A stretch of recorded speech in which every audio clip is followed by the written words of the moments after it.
I don't care how I feel. Yeah. I don't care if I feel happy or sad. It doesn't really affect what I do each day. I do the exact same things. I act the exact same way. I don't care. Yeah. I don't put weight to the significance of the emotion. So I always consider myself a happy person, but if I woke up and I was slightly less happy one day than another, it wouldn't affect anything I do, and I wouldn't put any relevance to it. I'm human, and that's life. But truthfully, it doesn't matter if it's getting a girl or it's making money or it's getting status. It doesn't matter what it is. As a man, we live in hyper-competitive environments. I don't think enough men understand how competitive the world is.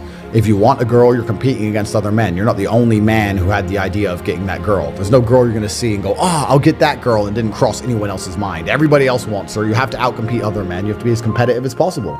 You have to be as successful as possible in all realms. You have to be as good-looking, as funny, as smart, as spontaneous, as interesting, as charismatic, as rich as possible. You need to try very hard to be your absolute best. And as you become a better man, you'll crack through different tiers of attractiveness, and eventually you get to the top and you'll be able to have any girl you want. But the truth is, I have a lot of guys ask me, similar to your question, a guy will come to me and go, how do I get a girl? I'm like, bro, you're a loser. Yeah, but I know, but how do I get a girl? Well, you're a fucking loser. You're a loser. Why are you asking me? It's like saying, how do I win a race with a push bike? You're racing Ferraris. What do you want me to do? Yeah. There's only so much you can do. There's only so hard you can pedal. There's only so many tricks and tips. There's only so many game things you can say, so many pickup lines. If you're a loser, it's going to be very, very difficult, and it's going to get harder and harder. The game is rigged to become harder and harder for men. It's not getting easier. It's going the other way. And if you're going to be on a racetrack and there's going to be Ferraris there, and you're going to be on a pedal bike or in a Nissan, you're going to get smoked.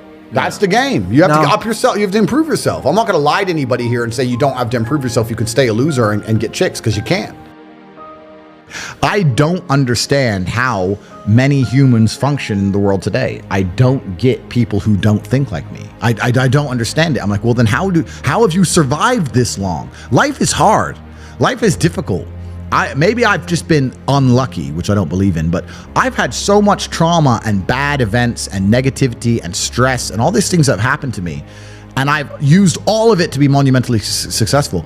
If I wasn't that way inclined with the workload that God put on my shoulders, I'd just be in a ditch somewhere. Yeah. I just would have killed myself by now. Yeah. Like, I don't understand how people are functioning. If you're not thinking like me and you're going through life with any other mindset, you've been extremely fortunate that God smiled on you and allowed you to sit around most of the time doing jack shit, and you have yet to be punished for that. Yeah. I could never have lived that life. If I was a bit lazy or a bit, or I was a bit of a snake, or if I lied to people, I'd be dead by now. Yeah. Like, so a lot of these people are just absolutely and utterly blessed by God that they managed to go through life with such a non-competitive mindset, and they're still breathing. Like, I don't understand how people can think any other way. Yeah. I've spoken to dudes and like, I had a bad couple months. Why? Oh, my girl left me. You've wasted months? You've wasted months over some. Like, you had think of how much God loves you to have given you the grace and given you the opportunity to waste months of human time over some chick.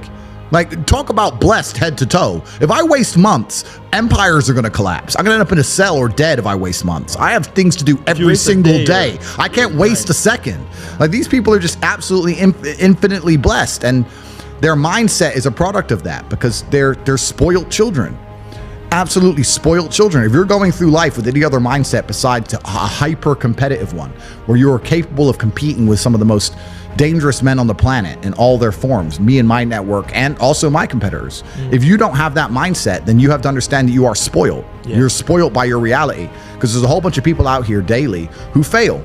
There are men out here who fail daily, and they have yet to feel the true consequence for it. They fail to go to the gym when they know they should have gone to the gym.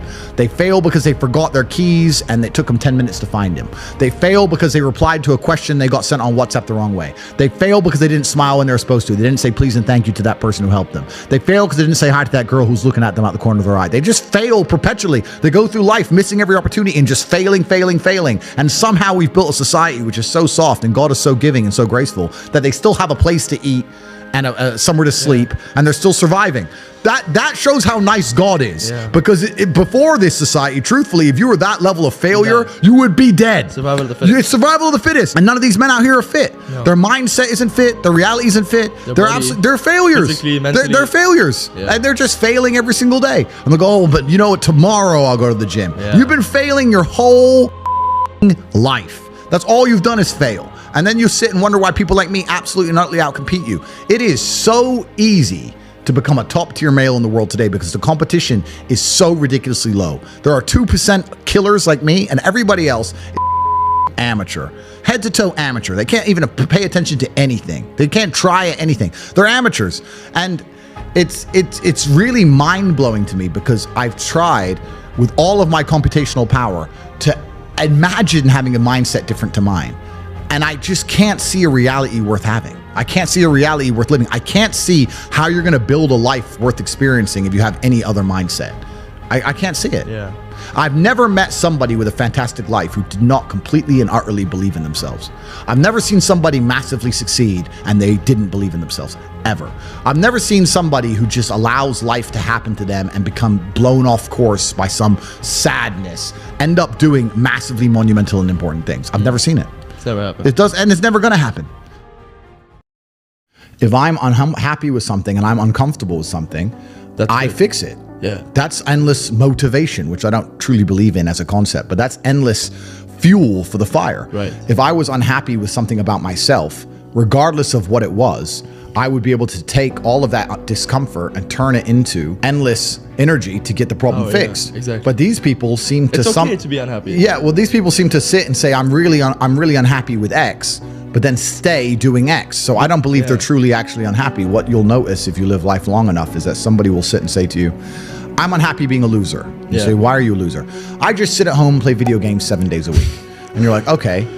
And maybe 3 days of the week, they're unhappy doing that. Yeah. And that's the time they email you, and that's the time they want to make a change. But 4 days of the week, they don't really, it doesn't really bother them. Yeah, it doesn't really bother them. Because if it bothered them 7 days a week, guess what? They would fix it. Correct. Yeah. So I have very little sympathy for people.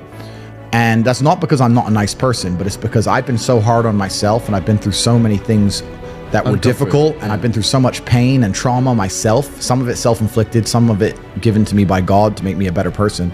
But I've been so difficult on myself. It's very hard for me to look at somebody who's refused to be difficult on themselves and see them as my equal or feel sympathy or pity for them. Why would I feel pity for somebody who took the easy route when I took the hardest possible route? Yeah. I took the hardest possible way to be the man I am, and you were too big of a and now you want me to feel sorry for you? I don't feel sorry for you. I don't feel sorry for these people. And because as a man, you can be anything you decide you want to be. That's the beauty of being a male. You can build your character completely from the ground up, just like a video game. Every single thing about me that people respect, I built. I was not born a world champion kickboxer. I was not born this intelligent or intellectual. I was not born this rich. I was not born this strong. I was not born this confident. I was not born this interesting. I was not born this charismatic and humble and gorgeous and tall and strong and sexy. I was not born none of these things. I became these things myself. So I deserve all the spoils of war. And anybody who decides they don't want to work hard enough to become those things, then they deserve to sit and accept they're my inferior. Yeah. That's their problem. So you talk a lot about purpose, and what is your thoughts as to, do you have like an exact answer as to why we are created as humans and why we are here? Like, what is the purpose of life? Why have we been given life? I think we're here to struggle and to learn. I don't think we're here to be happy. That's why when we keep going back to the happy argument, I've always found that kind of frustrating and annoying. Yeah. And someone goes, oh, but I want to be happy. Why? Why? Why do you want to sit there and laugh like you were happy your entire childhood? That's your happy days. You're allowed to be happy as a kid. Finished. It's all over now, right? You're a man. You have responsibilities. I think we're here to do important. Provide, protect, and we're also here to do important things. And important things are going to be difficult, and they're going to be hard, and you're going to get frustrated. But that's what gives you purpose. I don't see anyone who's chasing happiness. I think that's a very feminine frame. I understand why some women just want to be happy. I don't know how it feels to be a girl, because I'm not one. But in my experience, I know women who just want to be happy. Yeah. Girls just want to have fun. Fine. But you're a man, right? And if you're a man, then it's absolutely an utterly different experience of life. I think we're here to struggle. I think we're here to endure pain. Yeah. I think we're here to just see how hard we are to kill. I think that going through terrible things and living through them and coming out the other side is one of the most fantastic things about being human. I think that it's almost like once you understand what life is really about, there's no emotion which isn't enjoyable. The only emotional state which can be seen as detrimental is feeling nothing at all. But if you're sitting at home and you're feeling truly heartbroken, at least you're feeling something, right? And I think that's the whole part of being human. I think we're here to struggle. I think we're here to go through pain. That's so I wake up each day and go, what can I attack? What problem can I solve? And look at history. Why did Genghis Khan wake up and want to conquer the whole world? Why did Napoleon conquer the world? Why did Alexander the Great conquer the world? You just wake up and just say, give me this, give me that. I want all of it. I need to, there's an army there. They're really big. We're better. It's intrinsic. Yeah. You need to go and conquer. That's the purpose of life.